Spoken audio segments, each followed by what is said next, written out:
How boring of a fighter is Vidal Riley? This is a topic that I'm seeing online quite a lot at the moment. And the answer to the question is, he's not a boring fighter if you actually know about and like watching boxing for the sweet science that it is. Tonight on the Boxer Show on Sky Sports, we all got to see Vidal Riley out again fighting. Now, I understand his last fight, Vidal Riley put on a bit of a clinic and we didn't see a one-shot concussive knockout. For those of us who were fans of Vidal and invested in Vidal in one way or another, maybe that's what we want to see. Maybe we want to see him turn into Mike Tyson, but that's not who he is, and that is absolutely fine. Because once again, what we got was a dominant, skillful performance that was an absolute shutout. Vidal is still quite early on in his career. 11 fights in right now. He's won 11 of them and 5 of them by way of knockouts. That is a good record. He's undefeated. He's winning. As the opposition steps up in quality, it's obviously going to be harder and harder to put people away. Tonight, he went in there against Mikael Lawal. Lawal, my brother. I don't mean to butcher your name. I apologize. He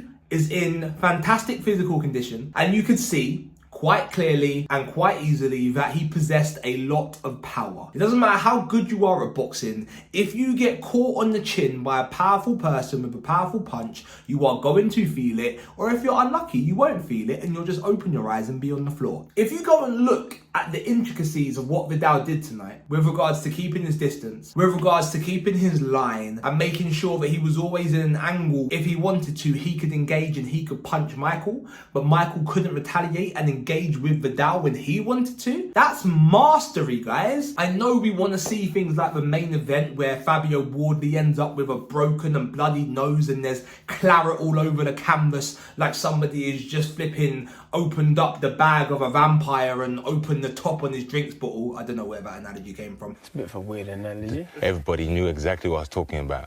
The point is, Vidal was masterful out there. And you also have to bear in mind the bigger picture, which is that at the moment, he is ranked number 5 on BoxRec out of the UK cruiserweights. Above him is Isaac Chamberlain. And that is a fight that's been bubbling. It's a pot that has been bubbling. And he would have known if he gets through this fight, that is on offer. You got Chev Clark being ordered as a mandatory against Isaac Chamberlain, which means that if Vidal won tonight, which he would have known, right, going into this fight, if he wins, he either gets a winner of Isaac Chamberlain and Chev Clark and gets to fight for the British title, or he gets to fight Isaac Chamberlain, which is a huge fight, right, big payday, beat him, and then fight Chev Clark for the British title. Either way, it's great. And once he's done that, he then establishes himself at number 3 in the UK, probably, with the only people above him then being Richard Riakporhe, Chris Billam-Smith, and Lawrence Okolie. And Lawrence Okolie, I think in his next fight, is actually about to move up to Bridgerweight. So then by de facto, he becomes even higher than that, and then it's only Richard Riakporhe and Chris Billam-Smith.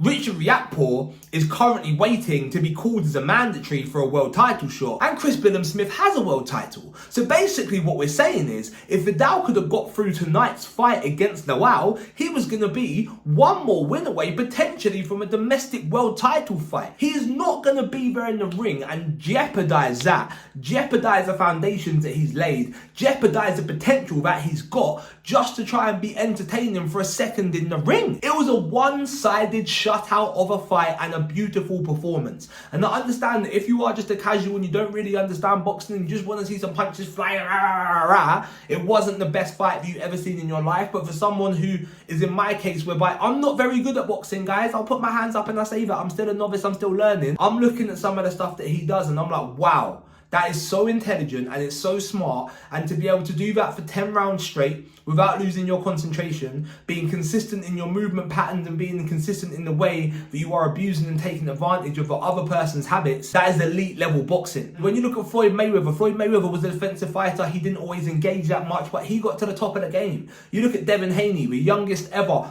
undisputed champion that we have managed to have. He's a defense first fighter. People might say, oh, he's boring. It's not boring, it's art. And the magical thing about boxing is that there's more than one way to skin a cat. That is the magic of boxing. You can be tall, you can be short, you can be fast, you can be slow, you can be fit. Like, you can be all of these different things and you can still be great at boxing. And that is what is so great, because you have to try and work each other out. For a night like tonight, you can't blame Vidal for the fight not being fireworks, because he was moving and boxing and picking the angles. You gotta also look at Mikael Lawal and be like, hey, yo, if you want to scrap, you gotta close down the distance and make him have to fight. Otherwise, of course, pop, pop, pop, pop. jab was working and that jab was looking sexy, man. We can't hate on that. So back to the question, how boring is Vidal Riley as a fighter?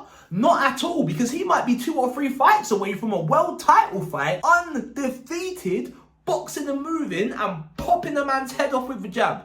And me personally, I'm here for it. I'm here to see the young brother win, and I'm here to see the development of a boxing skills, and I'm here to receive the lessons that are available from watching it. So if you're not happy with Vidal's performance, yo, go on YouTube and pull up some Mike Tyson then. Go and look at some Anthony Joshua. Cut, blang, and Ngannou, gone. Mad thing. But there's other things to this game as well. And Vidal Riley, for me, has mastered the sweet science. Not necessarily the concussive one-bang science, but I feel like he's in it for a lot more than a couple of highlight reels. The man wants to reach the top and the man wants to win a world title.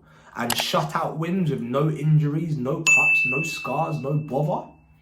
It's not a bad way to go about it. Like, subscribe, share it. Rak-Su, you know what to do. Peace.